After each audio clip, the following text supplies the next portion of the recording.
Hello, my dear students and parents. Welcome back to my Future You YouTube channel. நான் Professor Sonia Devi, your certified career consultant. உங்களோட career guidance-க்கு super spot. நம்மளோட அண்ணாமலை யூனிவர்சிட்டியில counselling date release ஆயிருச்சுங்க. Counselling date release ஆனது மட்டும் இல்லாம rank லிஸ்ட்டும் release பண்ணிட்டாங்க. கவுன்சிலிங் டேட் எப்போ என்னங்கிறத எல்லா டீட்டெயிலா பார்த்துடலாம். அது மட்டும் இல்லாம ரேங்க் லிஸ்ட்ல நிறைய இன்ட்ரெஸ்டிங் பாயிண்ட் உங்களுக்காக காத்துட்டு இருக்கு. ஃபுல்லா தெளிவா பார்த்துடலாம். இது ஒவ்வொரு ஸ்டூடெண்ட்டுக்கும் இந்த கட் ஆஃப் மார்க்ஸ் வந்து உங்களுக்கும் ஹெல்ப்பா இருக்கும். உங்களோட சாய்ஸ் ஃபில்லிங் அப்போ எப்படியெல்லாம் வருங்கிற ஒரு ஐடியா கிடைக்கும். ஸோ கண்டிப்பா எல்லா ஸ்டூடெண்ட்ஸ்க்கும் இதை ஷேர் பண்ணுங்க. அதே சமயத்துல அண்ணாமலை யூனிவர்சிட்டியில B Pharm, Pharm D Pharm போட்டிருக்கிற எல்லா ஸ்டூடெண்ட்ஸ்க்கும் இது ஷேர் பண்ணுங்க. ரொம்ப ரொம்ப இம்பார்ட்டன்ட் இன்ஃபர்மேஷன், குட் இன்ஃபர்மேஷன்ஸ் இந்த வீடியோல இருக்கு. இந்த இன்ஃபர்மேஷன் உங்களுக்கு யூஸ்ஃபுல்லா இருந்ததுன்னா யூஸ்ஃபுல்னு சொல்லிட்டு எனக்கு கமெண்ட் பண்ணுங்க. அப்பதான் நான் போடக்கூடிய வீடியோ வந்து யூஸ்ஃபுல்லாங்கிறது எனக்கு தெரியும். ஓகே, ஸோ வாங்க வீடியோக்குள்ள போலாம். சிட்டியில வந்து அண்ணாமலை யூனிவர்சிட்டின்னு டைப் பண்ணீங்கன்னாவே ஃபர்ஸ்ட் ஒரு வெப்சைட் அட்ரஸ் வரும். ஸோ அதை ஜஸ்ட் கிளிக் பண்ணும். நீங்க கிளிக் பண்ணீங்க அப்படின்னா அண்ணாமலை பல்கலைக்கழகம் accredited with A+ grade by NAC அப்படின்னு வரும். ஸோ இங்கே பார்த்தீங்கன்னா pharmacy B Pharm D Pharm 6 இயர்ஸ்னு வருது. இதை ஜஸ்ட் நீங்க கிளிக் பண்ணீங்கன்னாவே இந்த பிளேஸ்க்கு போயிடலாம். இங்க பாத்தீங்கன்னா bachelor of fisheries science academic இது வந்து க்ளோஸ்ட் ஆயிருச்சு. இந்த கவுன்சிலிங் எல்லாம் 6/8 க்ளோஸ் பண்ணிட்டாங்க. அதோட ப்ரொஃபஷனல் அட்மிட்டட் வெயிட்டிங் லிஸ்ட்டும் அதுவும் கொடுத்துட்டாங்க. இதெல்லாம் தான் இருக்கு. அதே மாதிரி இப்போ பி ஃபார்மசி ஃபார்ம் டி ஃபார்முக்கு கவுன்சிலிங் டேட் ரிலீஸ் பண்ணிட்டாங்க. ரேங்க் லிஸ்ட்டும் ரிலீஸ் ஆயிருச்சு. அந்த கவுன்சிலிங் பத்தின எல்லா டீட்டெயில்ஸும் இதுல தெளிவா பார்க்கலாம். நான் வந்து தொடர்ந்து இந்த அண்ணாமலை யூனிவர்சிட்டியில B pharmacy Pharm D pharmacy doctor MGR medical யூனிவர்சிட்டியில மட்டும் இல்ல, இந்த ஃபார்மசி கோர்ஸ் வந்து அண்ணாமலை யூனிவர்சிட்டியில இருக்கு. அப்புறம் லாஸ்ட் டைம் வந்து ரேண்டம் நம்பர் ரிலீஸ் ஆனதை பத்தியும் போட்டிருந்தேன். இப்போ அதை தொடர்ந்து கவுன்சிலிங் டேட்டும் ரிலீஸ் பண்ணிட்டாங்க. அதை பத்தின இன்ஃபர்மேஷனும் இதுல தெளிவா கொடுக்க போறேன். ஸோ இந்த இன்ஃபர்மேஷன் ஒவ்வொரு ஸ்டூடெண்ட்டுக்கும் ரொம்ப ரொம்ப யூஸ்ஃபுல்லா இருக்கும். பி ஃபார்மசியில வந்து ரேண்டம் நம்பர் ஆல்ரெடி நம்ம பார்த்துட்டு செக் பண்ணிருக்கணும். அடுத்து ப்ரொஃபஷனல் மெரிட் லிஸ்ட் ரிலீஸ் ஆயிருக்கு. அடுத்தது ஆன்லைன் பே கவுன்சிலிங் ஃபீ அப்படின்னு இருக்கு. ஸோ இந்த பே கவுன்சிலிங் ஃபீயை நீங்க கிளிக் பண்ணீங்கன்னாவே பி ஃபார்முக்கு வந்து எவ்வளவு சீட்ஸ்னு தெரியும். ஸோ பி ஃபார்ம் பாத்தீங்கன்னா டோட்டலா பாத்தீங்கன்னா 100 சீட்ஸ் இருக்கு. அந்த 100 சீட்ஸ்ல வந்து ஓசிக்கு 31, பிசிக்கு 26, பிசிஎம்க்கு 4, எம்பிசிக்கு 20, எஸ்சிக்கு 15, எஸ்சிஏக்கு 3, எஸ்டிக்கு வந்து 1. ஸோ 100 சீட்ஸ் இப்படி பிரிச்சிருக்காங்க. அந்த 100 சீட்ஸ்க்கு ரேங்க் லிஸ்ட் ரிலீஸ் பண்ணிட்டாங்க. 25/8 ரேங்க் லிஸ்ட் ரிலீஸ் பண்ணியிருக்காங்க, அதாவது நேத்து. ஓகே, ஸோ இப்போ பார்த்தீங்கன்னா இந்த ரேங்க் லிஸ்ட் பார்த்தீங்கன்னா எத்தனை பேர் ரேங்க் இப்படித்தான் இருக்கும். நம்மளோட ரேங்க் லிஸ்ட்டும் இதே மாதிரி தான் இருக்கும். ரேங்க் என்ன, இது வந்து ஜென்ரல் ரேங்க், அப்ளிகேஷன் நம்பர் இங்கே இப்படி கொடுத்துருக்காங்க, நம்மளுக்கு வேற மாதிரி இருக்கும். நேம் அடுத்தது கொடுத்துருக்காங்க. கம்யூனிட்டி இப்படிதான் இருக்கும், பிசி. அடுத்தது டோட்டல் கட் ஆஃப் மார்க் எவ்வளோ, அப்புறம் கம்யூனிட்டி ரேங்க் வந்து 1, 2, 1 அப்படின்னு சொல்லி ஒவ்வொரு கம்யூனிட்டிக்கும் கம்யூனிட்டி ரேங்க் கொடுத்துருக்காங்க. ஸோ அந்த மாதிரி இந்த பி ஃபார்மசிக்கு மட்டும் எத்தனை ஸ்டூடெண்ட்ஸ் அப்ளை பண்ணியிருக்காங்கன்னு பாருங்க. ரேங்க் 1ல இருந்து 1480 ஸ்டூடெண்ட்ஸ் வந்து இந்த பி ஃபார்மசி இதுக்கு அப்ளை பண்ணியிருக்காங்க அண்ணா யூனிவர்சிட்டியில. எது வரைக்கும் முடிஞ்சிருக்கு, 79.750 வரைக்கும் ஸ்டூடெண்ட்ஸ் கட் ஆஃப் உள்ள ஸ்டூடெண்ட்ஸ் வந்து அப்ளை பண்ணியிருக்காங்க. எப்ப இருந்து ஆரம்பிச்சு 199ல இருந்து 75. இது வந்து ஒவ்வொரு கேஸ்ட் கேட்டகரிக்கும் இவங்க சீட் பிரிச்சிருக்காங்க. நம்ம எப்பவுமே இந்த கேஸ்ட் கேட்டகரியை வச்சுதான் நம்ம அந்த எத்தனை கட் ஆஃப் மார்க் வருதுன்னு சொல்லி நம்ம பார்க்கணும். ஓகேவா? அதே மாதிரி ஃபார்ம் டி கிடைச்சிட்டீங்கன்னா டோட்டல் 30 சீட்ஸ், ஓசிக்கு 9, BC 8, BCM 1, MBC 6, SC 4, SCA 1, ST 1. So இதுக்கும் என்ன ஆயிடுச்சுன்னா ரேங்க் லிஸ்ட் ரிலீஸ் பண்ணிட்டாங்க. ஃபார்ம் டி கோர்ஸ் இது மொத்தம் எத்தனை பேர் இதில் அப்ளை பண்ணியிருக்காங்க, 1ல இருந்து ஆரம்பிச்சு 901 ஸ்டூடெண்ட்ஸ் வந்து அப்ளை பண்ணியிருக்காங்க இந்த கோர்ஸ்க்கு. ஓகே, இதுலயும் இந்த கம்யூனிட்டி ரேங்க் பொறுத்து தான் நம்மளுக்கு சீட் அலாட் ஆகும். அடுத்தது பாத்தீங்கன்னா பி ஃபார்ம் பாத்தீங்கன்னா டோட்டல் 60 சீட்ஸ் இருக்கு. அதுல OC 19, BC 16, BCM 2, MBC 12, SC 9, SCA 2, எஸ்டிக்கு சீட்டு கிடையாதுங்க, 0. ஓகே, அப்போ இந்த 60 சீட்ஸை இங்க பாருங்க எத்தனை ஸ்டூடெண்ட்ஸ் அப்ளை பண்ணிருக்காங்க. டி ஃபார்மசி ரேங்க் 1ல இருந்து டோட்டலா 356 ஸ்டூடெண்ட்ஸ் தான் அப்ளை பண்ணியிருக்காங்க. இதுல ஒரு இன்ட்ரெஸ்டிங் பாயிண்ட் இருக்கு. ஸோ இந்த வீடியோ கடைசி வரைக்கும் பாருங்க, அப்பதான் உங்களுக்கு கிளியரா தெரியும். ஓகே, இது எங்க பாக்குறது அப்படின்னு உங்களுக்கு தெரியணும் அப்படின்னா இங்க பாருங்க, பி ஃபார்மஸ் இருக்கா, ரேண்டம் நம்பர், அதுக்கு பக்கத்துல ப்ரொவிஷனல் மெரிட் லிஸ்ட். இதை கிளிக் பண்ணீங்கன்னா அந்த ரேங்க் லிஸ்ட் வரும். அதுக்கப்புறம் பே கவுன்சிலிங் ஃபீயை நீங்க கிளிக் பண்ணீங்கன்னாவே இந்த பேஜுக்கு போறோம்.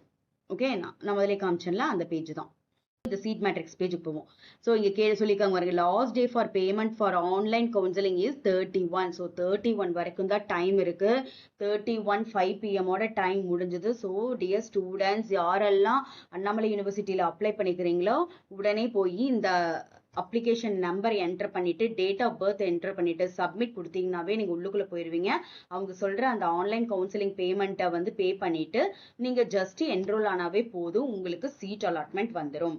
ஓகே, இதுல முக்கியமான இன்ட்ரெஸ்டிங் பாயிண்ட் ஒன்று இருக்குதுன்னு சொன்னல, என்ன அப்படின்னா நான் வந்து இந்த Annamalai university provisional rank list cut off எல்லாம் வச்சு கோர்ஸ் என்னென்ன கோர்ஸ், அதுல டோட்டல் சீட்ஸ் என்ன, கேஸ்ட் கேட்டகரிக்கு என்னென்ன கேஸ்ட் கேட்டகரின்னு ஆல்ரெடி ஷோ பண்ணல, அதை போட்டு அந்த ரேங்க் லிஸ்ட் வச்சு எத்தனை ஸ்டூடெண்ட்ஸ்க்கு என்ன கட் ஆஃப்ல கிடைக்குங்கிற ஃபுல் டீடைல்ஸ் வந்து இதுல சொல்லியிருக்கேன். இதை நீங்க ஒன்ன பாத்தீங்கன்னாவே போதும், உங்களுக்கு தெரிஞ்சிடும். ஓகே, இப்போ பாத்தீங்கன்னா கோர்ஸ் வந்து ஃபர்ஸ்ட் பிஃபார்ம் எடுத்தீங்கன்னா டோட்டல் 100 சீட்ஸ், அது ஓசியில் இதெல்லாம் பிரிச்சிருக்காங்க. ஸோ ஓசி அப்படிங்கிறது வந்து 31 சீட்ஸ் கொடுத்துருக்காங்க. 31 சீட்ஸ் அப்படிங்கிறது வந்து இது ஓப்பன் கேட்டகரி. யாரெல்லாம் மெரிட் லிஸ்ட்ல இருக்கிறாங்களோ அவங்களுக்கெல்லாம் இந்த ஓப்பன் கேட்டகரியில் இருக்கக்கூடிய சீட்ஸை கொடுத்துருவாங்க. மற்றவங்களுக்கு எல்லாம் வந்து அடுத்த கட் ஆஃப்ல இருக்கிற நம்பருக்கு வந்து கொடுப்பாங்க. அப்படி பார்க்கும்போது பிசியில் டோட்டல் 26 சீட்ஸ். இதுல மெரிட்டான மார்க் ஃபர்ஸ்ட் அப்ளை பண்ணது 199 கட் ஆஃப் உள்ள ஸ்டூடெண்ட் இருக்காங்க. ஸோ இவங்க வந்து ஓசி கேட்டகரிக்கு போறதுக்கு நிறைய சான்ஸ் இருக்கு. 1 or 2 ஸ்டூடெண்ட்ஸ் இல்ல 5 வரைக்குமே போகலாம். ஏன்னா ஒவ்வொரு 31 சீட்ஸ் இருக்கிறதுனால 5 10 15 20 25 30 அந்த மாதிரியும் பிரிக்கலாம், 5 சீட்ஸா. அப்படி பிரிக்கும் போது நான் ஒரு 10 to 15 வந்து எக்ஸ்ட்ரா எடுத்திருக்கேன். ஸோ 178 கட் ஆஃப் வர வரைக்கும் இருக்கிறவங்களுக்கு அதிக சான்ஸ் இருக்கு. இந்த பிசி குரூப்ல 178 கட் ஆஃப் இருக்கிறவங்களுக்கு அதிக சான்ஸ் இருக்கு இந்த பிஃபார்ம் சீட் கிடைக்கிறதுக்கு. அதே மாதிரி தான் பிசிஎம்லயும் 190 வந்து மெரிட் லிஸ்ட்டுக்கு போகலாம். 178 வரைக்குமே 4 சீட்ஸ் தான் இருக்கு, அதிக சான்ஸ் இருக்கு இந்த பிஃபார்ம் சீட் கிடைக்க. எம்பிசி எடுத்துட்டீங்கன்னா 196.500 178.500 வரைக்கும் அதிக சான்ஸ் இருக்கு. எஸ்சி 15 இருக்கும்போது 196.500 வரை இருந்து 176.500. ஸோ இந்த 196.500ங்கிறது ஓசி கேட்டகரிக்கு போயிடுவாங்க, ஏன்னா இது மெரிட் லிஸ்ட். அதே மாதிரி எஸ்சிஏ 3ல வந்து 181.55 இது வந்து ஸ்டார்டிங் ரேங்க், இது மெரிட் லிஸ்ட் போகும். 156.500 இருக்கிற ஸ்டூடெண்ட்ஸ் வரைக்கும் கிடைக்கிறதுக்கு சான்ஸ் இருக்கு. அடுத்தது எஸ்டி எடுத்துட்டீங்கன்னா 173ல வந்து ஸ்டார்டிங் நம்பர், அப்புறம் 157.00 வரைக்கும் இவங்களுக்கு கிடைக்க சான்ஸ் இருக்கு. ரொம்ப டிஃபரன்ஸ். அடுத்த சீட்டு ஒரு 3ஆவது சீட்ல இவ்வளவு டிஃபரன்ஸ் இருக்கு. ஓகே, இதே மாதிரி தான் ஃபார்ம் டிக்கு டோட்டலா பாத்தீங்கன்னா இது 30 சீட்ஸ். இதுல வந்து 9 ஓசி சீட்ஸ் வச்சிருக்காங்க. அதுல 8ல வந்து 96.833ல இருந்து 94.16 இருக்கிற வரைக்கும் ஸ்டூடெண்ட்ஸ்க்கு கிடைக்க நிறைய சான்ஸ் இருக்கு. அதே மாதிரி பிசிஎம்ல ஒரு சீட்டு தான் இருக்கு, அது 94.667ல இருந்து 90.667 இருக்கிற வரைக்கும் சான்ஸ் இருக்கு. அதே மாதிரி எம்பிசி 6 சீட்ஸ் இருக்கு, அதில் 97.500ல இருந்து 93.833 இருக்கிற வரைக்கும் அதிக சான்ஸ் இருக்கு. இதுல எஸ்சில 4 சீட்ஸ் இருக்கு, அதில் 94.167ல இருந்து 86.33 இருக்கிறவங்களுக்கு அதிக சான்ஸ் இருக்கு. அதே மாதிரி எஸ்சில ஒரு சீட்டு 88ல இருந்து 81.500 இருக்கிறவங்களுக்கு. அடுத்தது எஸ்டில வந்து 79.667 தான் ஸ்டார்டிங் ரேங்கே, அவங்கள இருந்து 74 வரைக்கும் கிடைக்க அதிக சான்ஸ் இருக்கு. அதே மாதிரி D ஃபார்மும் 100 cut off mark.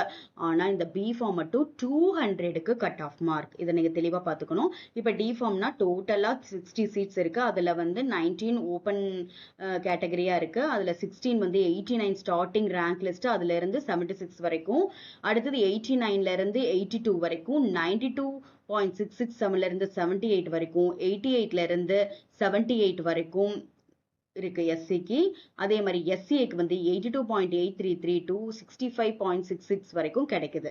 Okay, ரொம்ப லீஸ்ட் இதுலயே இருக்கு. அதே மாதிரி எஸ்டிக்கு no seats in D Pharm. நல்லா தெரிஞ்சுக்கோங்க ஸ்டூடெண்ட்ஸ், டி ஃபார்ம்ல எஸ்டிக்கு சீட்டு கிடையாது. அப்புறம் இன்னொரு ஹாப்பி நியூஸ் என்னன்னு சொன்னா, இந்த பிசிஎம் பாத்தீங்கன்னா எத்தனை சீட் கொடுத்துருக்காங்க, 2 சீட் கொடுத்துருக்காங்களா. ஸோ ஓப்பன் கேட்டகரியில ஸ்டார்டிங் சீட்டே வந்து 89.500. அப்போ ஓப்பன் கேட்டகரிக்கு ஒரு சீட்டு போனாலும் இன்னும் 2 சீட்டு மினிமம் இருக்கு. ஸோ இங்க பாத்தீங்கன்னா 82.167. ஸோ இந்த டி ஃபார்ம் எடுத்துட்டீங்கன்னா டோட்டலாவே 3 சீட்டு தான் இருக்கு. 82.167. So 84. So 89.50. So 89.500 இருந்து 82.167 அதைத்தான் இங்க மென்ஷன் பண்ணிக்கிறேன். 82.167. ஸோ கண்டிப்பா இந்த பிசிஎம்மா இருக்கிற ஸ்டூடெண்ட் டி ஃபார்ம் அப்ளை பண்ணியிருந்தீங்கன்னா உங்க 3 பேர்த்துக்குமே சீட்டு உறுதி. ஹாப்பி நியூஸ்ல. ஸோ நம்மள யூனிவர்சிட்டி கவுன்சிலிங்ல வருவாங்க, நிறைய பேர் எம்ஜிஆர் மெடிக்கல் யூனிவர்சிட்டிக்கு போயிடுவாங்க. ஸோ இந்த கட் ஆஃப்ல இருக்கிறவங்களா கான்ஃபிடென்ட்டா இருக்கலாம் உங்களுக்கு சீட் கிடைக்க. ஸோ இந்த வீடியோ பிடிச்சிருந்தா லைக் பண்ணுங்க, ஷேர் பண்ணுங்க, கமெண்ட் பண்ணுங்க. உங்களோட கமெண்ட்டுக்காக வெயிட்டிங். இது மாதிரி நிறைய இன்ஃபர்மேஷன் வந்துகிட்டே இருக்கு. ஸோ அதனால என்னோட ஃபியூச்சர் யூடியூப் சேனலை சப்ஸ்கிரைப் பண்ணுங்க. அது மட்டும் இல்லாம என்னோட வாட்ஸ்அப் அண்ட் டெலிகிராம் சேனலை ஜாயின் பண்ணுங்க. நோட்டிஃபிகேஷன்லாம் நான் டெலிகிராம் சேனல்ல உடனுக்குடனே போட்டுட்டு இருக்கேன். அதாவது வீடியோ இமிடியேட்டா போட முடியலனாலும் அந்த இன்ஃபர்மேஷனை வந்து நீங்க பார்த்துட்டு அதுக்குண்டான ஆக்ஷன் எடுக்கலாம். ஸோ டியர் ஸ்டூடெண்ட்ஸ், கண்டிப்பா என் டெலிகிராம் சேனலே வாட்ஸ்அப் சேனலே ஜாயின் பண்ணுங்க. அந்த இமிடியேட் இன்ஃபர்மேஷனை வந்து தெரிஞ்சுக்குங்க. தேங்க்யூ ஃபார் வாட்சிங். நல்லதே நடக்கும், வெற்றி நிச்சயம்.